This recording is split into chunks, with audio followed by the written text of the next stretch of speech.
हर शहर के railway station पर आपको एक चेहरा जरूर दिखेगा। फटे कपड़े, धूल में सना बदन और हाथ में फैला कटोरा।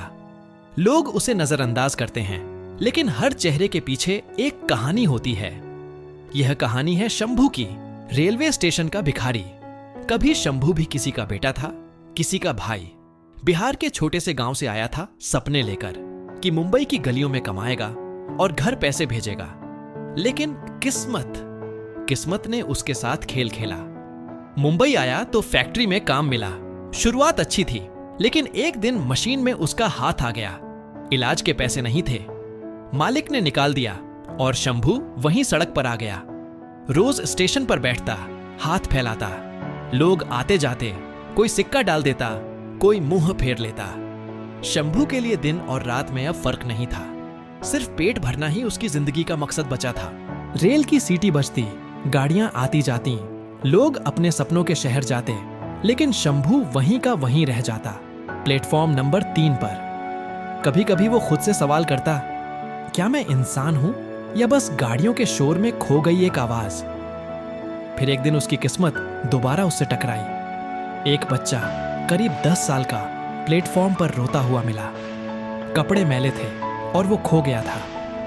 शंभू ने उसे देखा। उसे अपने बेटे की याद आ गई जो कभी गांव में था। शंभू ने बच्चे को चुप कराया, उसे खाना खिलाया, अपनी चादर में लपेटा और फिर स्टेशन मास्टर के पास ले जाकर उसके माँ बाप से मिलवाया। जब उस बच्चे की माँ ने शंभू के पैर छुए तो पहली बार सालों में शंभू की आंखों में आंसू आए। उसे महसूस हुआ कि वो अब भी इंसान है, अब भी किसी के काम आ सकता है। उसी रात शंभू ने फैसला किया, अब बहुत हो गया, अब मैं भीख नहीं मांगूंगा। लेकिन सवाल था, करेगा क्या? एक हाथ खराब था, उम्र भी ढल चुकी थी। फिर उसने प्लेटफॉर्म पर पड़े खाली बोतलों को उठाना शुरू किया। कचरा इकट्ठा करने लगा, बेचने लगा। शुरुआत में लोग ताने मारते, अब भिखारी कचरा बटोरेगा। लेकिन शंभू ने परवाह नहीं की। हर दिन सुबह सबसे पहले स्टेशन आता, प्लेटफॉर्म साफ करता, कचरा इकट्ठा करता।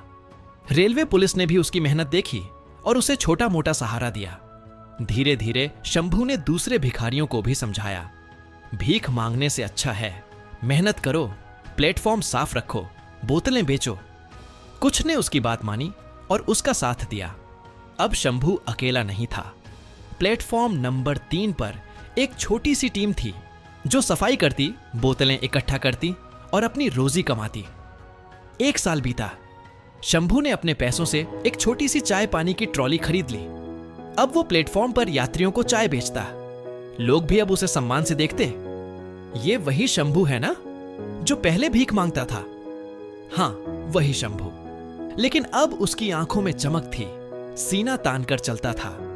आज प्लेटफॉर्म नंबर 3 का हर भिखारी शंभू को गुरुजी कहकर बुलाता है, क्योंकि उसने उन्हें रास्ता दिखाया। शंभू की ट्रॉली पर एक बोर्ड लगा है, काम करो भीख नहीं।